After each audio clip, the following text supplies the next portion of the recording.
स्वामी पूज्य धर्मतिलक स्वामी जी को निवेदन कि वे आदरणीय मंत्री का जो प्रदान योगदान है वो सदा के लिए स्मरणीय रहेगा। ऐसे महानुभाव मंच पर विराजमान है।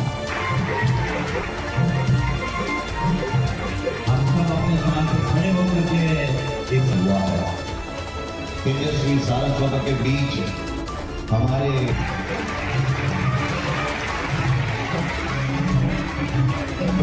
स्वामी महाराज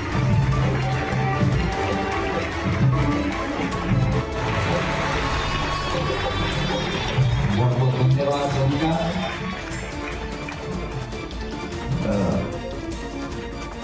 एक जो महानुभाव मैं सबसे पहले મહારાજની દિવ્ય ચેતનાને સ્મરણ કરીને સભાને પ્રણામ કરીને अस्माकं सभागारे उपस्थितः केन्द्रीय संस्कृति मंत्री अपि च अस्माकं मार्गदर्शकाः गजेन्द्र सिंह शेखावत महोदयाः अस्माकं विमोचन समारोहस्य पुस्तक विमोचन समारोहस्य उत्सवमूर्ति रूपेण उपस्थिताः परम पूज्य भद्रेशदास स्वामी महोदयाः उपकुलपतयः सर्व विद्वज्जनाः महानुभावाः मम साहित्य अकादम्याः अस्माकं सचिव महोदयः राव महाभागः सर्वे उपस्थिताः महानुभावाः बान्धवाः भगिन्यश्च। इसलिए मेरे मन में थोड़ी दुविधा है क्योंकि शेखावत साहब और तरुण विजय जी दोनों हिंदी में इतना अच्छा बोलते हैं और मैं यहाँ संस्कृत के भी बहुत विद्वान हैं, तो किस भाषा में बोलूं? क्योंकि हम जब हिंदी में बोलते हैं गुजराती तो इंदौर में भूचाल आ जाता है। कभी कभी हम डिरेक्शन देते हैं तो बोलते हैं कि डाबी बाजू वड़ जाना है। तो प्रमुख स्वामी महाराज ना जीवन ऊपर आज एक એવું અમૂલ્ય ગ્રંથ આપણને મળી રહ્યો છે। અમારા જેવા અનેક ભક્તોને અનેક મુમુક્ષુઓને બાપાએ એટલા બધા આશીર્વાદ આપ્યા છે। જે રેકોર્ડ થયેલું છે એ પ્રમાણે હું 29 વખત 1 to 1 મળ્યો છું, પણ મારા જીવનની એ ધન્ય ઘડી તો ત્યારે કે જ્યારે મને પૂજ્ય બાપાનો સંદેશો આવ્યો કે મારે એમની સાથે 24 કલાક રહેવાનું છે। હું સારંગપુર ગયો 1 એપ્રિલ 2000 અને સવારે 3:45 વાગ્યાથી બીજા દિવસ સવારે 3:45 વાગ્યા સુધી હું એમની સાથે જ રહ્યો। ત્યારે મને ખબર પડી કે એક વિશ્વવંદ્ય પુરુષ, એક પ્રગટ બ્રહ્મ સ્વરૂપ પુરુષ એક પણ ક્ષણ પોતાના માટે ન વાપરે, સમાજ માટે, ધર્મ માટે, સંસ્કૃતિની સંરક્ષણ માટે એવા વ્યક્તિની સન્નિધિમાં, એવા વ્યક્તિની પાસે મને રહેવાનું મળ્યું। એ મારા જીવનની સૌથી મોટી ધન્ય ક્ષણ હતી। મને બરાબર યાદ છે, હું વડોદરા કલેક્ટર હતો ત્યારે સામાન્ય કે માધવભાઈ આપણી કવિતા આપણે કહીએ કે મારે હું કવિ છું તો લોકો કે હું બહેરો છું, પણ એની સામે બાપા મને ખાસ આગ્રહ કરે જન્માષ્ટમીના દિવસે અટલાદરા મંદિરમાં આવે અને હું વડોદરામાં કલેક્ટર મને કહે કે તારે કવિતા મને સંભળાવવાની છે, કૃષ્ણની કવિતા સંભળાવવાની છે। અને વારંવાર જે પંક્તિઓ એ સાંભળતા હતા, કારણ કે હું આધુનિક કવિ પણ છું એટલે હું કહેતો હતો કે SMS કરવાનું બંધ કરો શ્યામ, હવે રૂબરૂમાં આવવાનું રાખો, મથુરા અને વૃંદાવન જાગ્યા છે, રોમ રોમ મોરલી મોબાઈલ જેવી રાખો। તો બાપા એટલા રાજી થતા, બાપા એટલા બધા, અને હંમેશા એવું આપણા પિતા હોય ને, મોદી સાહેબ સાચું જ કહે છે, પિતાની માફક કાળજી રાખે। તમે જમે, આપણે તો એવા જમાનામાં જીવીએ છીએ જ્યારે અમદાવાદની ગૃહિણીઓ જો તમે એમના ઘેર જાઓ તો એમ કે સાહેબ તમે જમીને આવ્યા કે ઘેર જઈને જમવાના। એવા સમયમાં બાપા હંમેશા પહેલા કે પહેલા જમી લો, પહેલા પ્રસાદ લઈ લો, પછી આપણે વાત કરીએ। તો બાપા એટલું વહાલ કરે, એટલું વાત્સલ્ય એવા વ્યક્તિને જ્યારે આપણે મળીએ, અને એમની સાથે મને ખબર છે કે દિલ્હીના અક્ષરધામમાં જે એકમાત્ર ફેરફાર થયો છે એ મારા પડી જવાથી, એ 18/11/2005 રોજ હું અને મોદી સાહેબ પૂજ્ય બાપાને મળવા ગયેલા, અને હું અને બ્રહ્મવિહારી સ્વામીજી અને બીજા સંતોની સાથે મેં બહાર ઉભેલા અને ત્યાં સંત સરોવરમાં હું પડી ગયો સેજ. તો બાપા તરત જ બહાર આવ્યા અને પછી એમને આદેશ આપ્યો કે માધવભાઈ ધ્યાન રાખવા જોઈએ, એક કવિ પડી ગયા છે, આપણે આને પુરાવી દો, આ જગ્યાને બદલી નાખો. એકમાત્ર ફેરફાર કર્યો મારા જીવનનું. આ કોઈ પદ્મભૂષણ કે એનાથી પણ વધારે સન્માન હોય, એના કરતાં પણ વધુ સન્માન બાપાએ મારા શબ્દોનું કર્યું છે, એનો આજે મને બહુ અનહદ આનંદ છે. પૂજ્ય ભદ્રેશ સ્વામીને હું એટલા માટે પ્રણામ કરું, એમના પુસ્તકો પ્રસ્થાનત્રય ઉપરનું સંસ્કૃત ભાષ્ય, એમાંથી હું પસાર થયો છું. એમને એવું મૌલિક અર્થઘટનો કર્યા છે કેટલાક, અને એને લીધે આજે જે પુસ્તક આપણા હાથમાં આવવાનું છે, નાના નાના બનાવો. અને મોદી સાહેબે તો કહ્યું કે the life of Pramukh Swami should be studied as a management project. કારણ કે એક ક્ષણ આટલું બધું મોટું સામ્રાજ્ય કહી શકાય એવું આવો સંપ્રદાય, એની આટલી બધી મિલકતો, આટલા બધા મંદિરો, આ બધાનું મેનેજમેન્ટ કરવું, અને તેમ છતાં પણ કશું કાયમ હસતા જ હોય. તમને બધાને આશ્ચર્ય થશે, ઘણી વખત તો મને કહે કે થોડી રમૂજ લાવજો, હા મારું પ્રવચન રાખે, અને પછી કે થોડી રમૂજ લાવજો, મારે કંઈ એમને થોડા જોક કહેવા પડે, થોડું વાત કરીએ, તો એ એટલું હસે અને બાળકની માફક હસે. મને ખબર છે કે આણંદમાં અક્ષર ફાર્મમાં જ્યારે એમની 80મી જન્મજયંતિ હતી ત્યારે યજ્ઞ કરવાનો હતો, અને મને આમંત્રણ આપેલું. તો રાત્રે ભગવતચરણ સ્વામી, જેમને અમે કલેક્ટર સ્વામી કહીએ છીએ, એમને મને ફોન કરીને કહ્યું કે બાપાએ કહ્યું છે કે પીતાંબર પહેરીને આવજો. આ બાપાનો પ્રેમ, એટલે પુત્ર વાત, બધી વાતમાં ધ્યાન રાખે તમારું. આવા પૂજ્ય બાપાના સ્મરણમાં આજે એક પુસ્તક લખ્યું છે. એ પુસ્તક નથી, એ ગુરુગાથા છે, કવિતા છે, આપણા શાસ્ત્રોનો સાર છે, અને મનુષ્ય જીવનનો અર્થ નવનીત છે. એટલે હું પૂજ્ય ભદ્રેશ સ્વામીજીને ખાસ પ્રણામ કરું છું. અને આપ સૌને જોઈને વધુ આનંદ એટલા માટે થાય કે આ બીજું કશું નથી, આ પૂજ્ય પરમ વંદનીય વિશ્વવંદ્ય પ્રમુખ સ્વામીની સૂક્ષ્મ હાજરી અહીંયા છે. એ હાજરી ના હોય તો આ શબ્દો ના નીકળે. મને ખબર છે કે ધ્રુવ ચરિતનો એ શ્લોક મારી પાસે વારંવાર ગૌતમભાઈ સાહેબ મને બોલાવતા, યોંતઃ પ્રવિશ્ય મમ વાચ મિમામ પ્રસુપ્તમ સંજીવયત્યખિલ શક્તિ દરહસ્વ ધામના અન્યાંચ હસ્ત ચરણ શ્રવણ ત્વગાદિન પ્રાણાન નમો ભગવતે પુરુષાય તુભ્યમ. અને પછી વાચ મિમામ પ્રસુપ્તામ, એનું કે તમે ભાષ્ય કરો, એમ સાંભળે, અને આપણે આ વાણી સૂકી છે, આ વાણી જાગી ઉઠે, એના માટે આપણે શું કરવું એની ચિંતા કરીએ. આવા વિશ્વવંદ્ય એક મહાપુરુષની પરમ ચેતનાને પ્રમુખ સ્વામી જાતે સામે ચાલીને હોસ્પિટલ પધાર્યા. ડૉક્ટરને કહે છે હું ઉદ્ઘાટન કરવા આવ્યો છું, અને એક રૂમમાં જઈને, એક ઓપરેશન થિયેટરમાં જઈને એમણે પોતાના પાવન અસ્તિત્વથી પાવન કર્યું. આ પ્રમુખ સ્વામી, મને સદભાગ્ય એ મળ્યું કે એમના 75મા વર્ષની ઉજવણી મુંબઈમાં સોમૈયા મેદાનમાં થવાની હતી. એના 7-8 મહિના પહેલાં સંતોએ કહ્યું કે એક સંવાદ લખી આપો. એટલે પ્રમુખ સ્વામીના જીવન પર નાટક લખવાનું, અને બહેનો એ ભજવવાની હતી. બહુ જ અઘરું કામ હતું. કેટલું જીવન, ઓહો, કેટલા ગ્રંથો ઓછા પડે, અને એ મહાન વ્યક્તિત્વને નાટકમાં મૂકવાનું અઘરું હતું. પણ એમના આશીર્વાદથી અને સંતોના પણ આશીર્વાદથી એ શક્ય બન્યું. નામ આપ્યું અક્ષરનું અમૃત, અક્ષર પુરુષોત્તમ સંસ્થા અને અમૃત મહોત્સવ.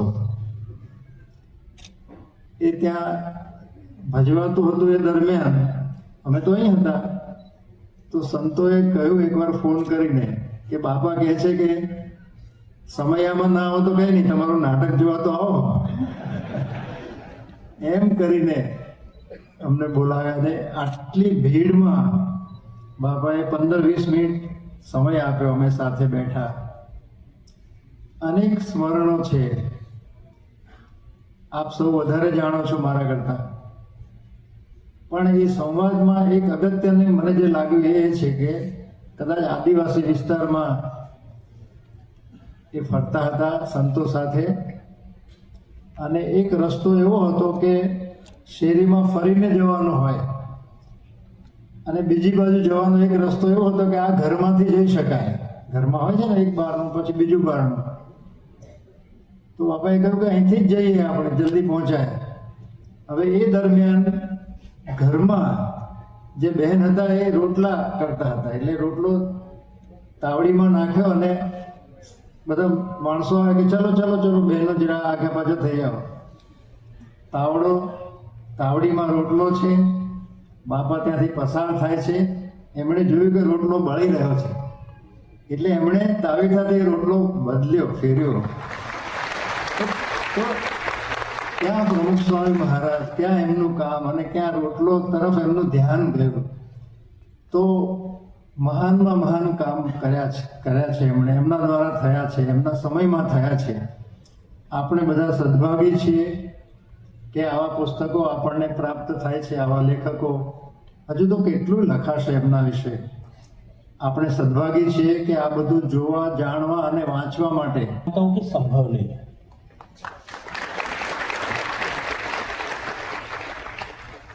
लेकिन जो प्रयास किया गया है वो निश्चित रूप से अभिनंदन के योग्य है. उस प्रयास को प्रणाम करने के लिए जब मैं आज आप सब लोगों के बीच में उपस्थित हूं, पुस्तक विमोचन के इस गरिमामयी कार्यक्रम में हम सब के बीच में उपस्थित आज के इस महनीय कार्यक्रम के उत्सव मूर्ति महामहोपाध्याय साधु भद्रेश दास स्वामी जी, मंच पर उपस्थित गुजरात साहित्य अकादमी के अध्यक्ष, अभी जब उनके बारे में, भावेश भाई के बारे में जब स्वामी जी उनके उद्बोधन, उनके व्याख्यान के बाद में कह रहे थे कि आपने कोई ऐसा कलेक्टर नहीं देखा होगा जो धारा प्रवाह संस्कृत बोलता है, संस्कृत का प्रकांड विद्वान है,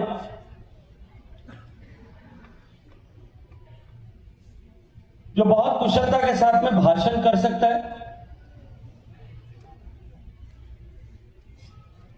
एक एडमिनिस्ट्रेटर के रूप में अपनी एक अलग विशिष्ट छवि रखता है, और इसके अलावा जो उन्होंने विषय उनके बारे में कहे, और ऐसा कह करके उन्होंने कहा कि वो बहुत विशिष्ट प्रतिभा के धनी है. लेकिन इस मंच पर खड़े होकर के मैं भावेश भाई का नाम लेने से पहले कहूंगा कि उनकी सबसे बड़ी योग्यता और उनके व्यक्तित्व का जो सबसे बड़ा सौभाग्य है वो यह है कि उन पर प्रमुख स्वामी महाराज की असीम कृपा के बरसात हमेशा होती है.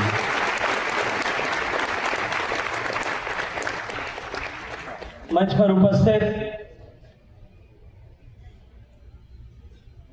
साहित्य अकादमी के सचिव श्री के श्रीनिवास राव जी,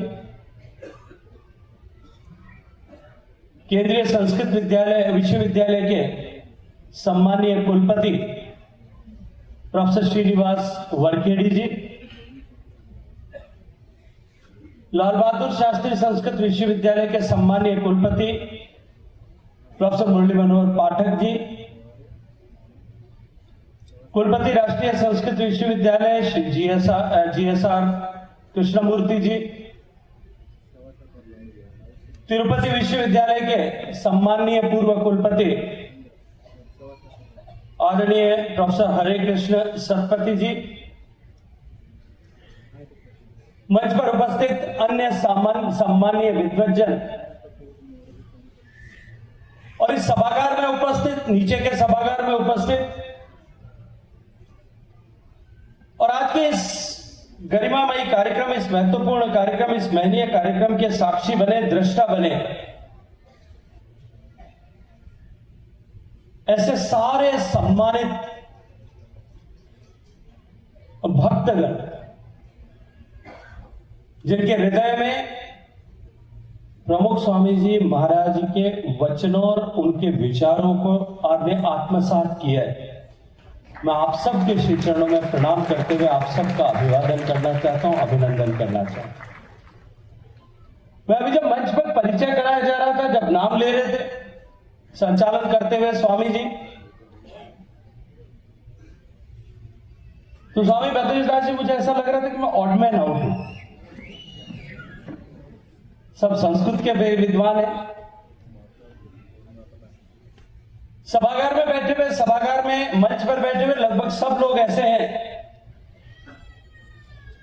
जिन्हें प्रत्यक्ष रूप से प्रमुख स्वामी जी महाराज के विचार, उनके दर्शन,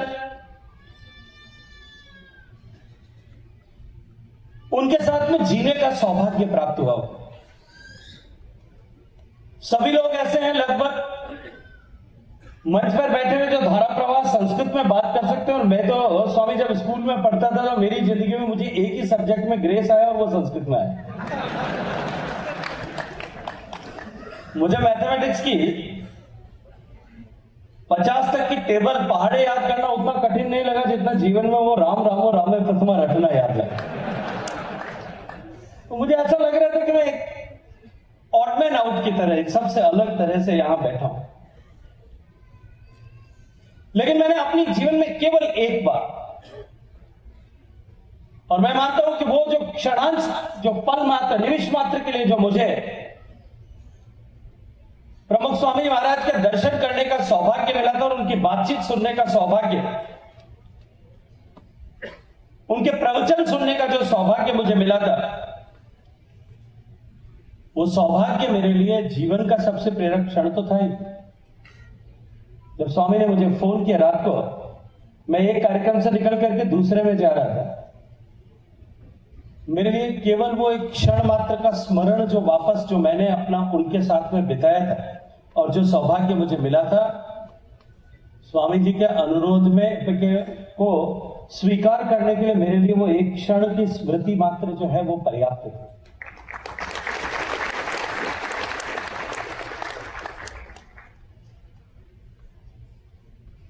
प्रमुख स्वामी महाराज एक दुर्लभ आत्मा थे।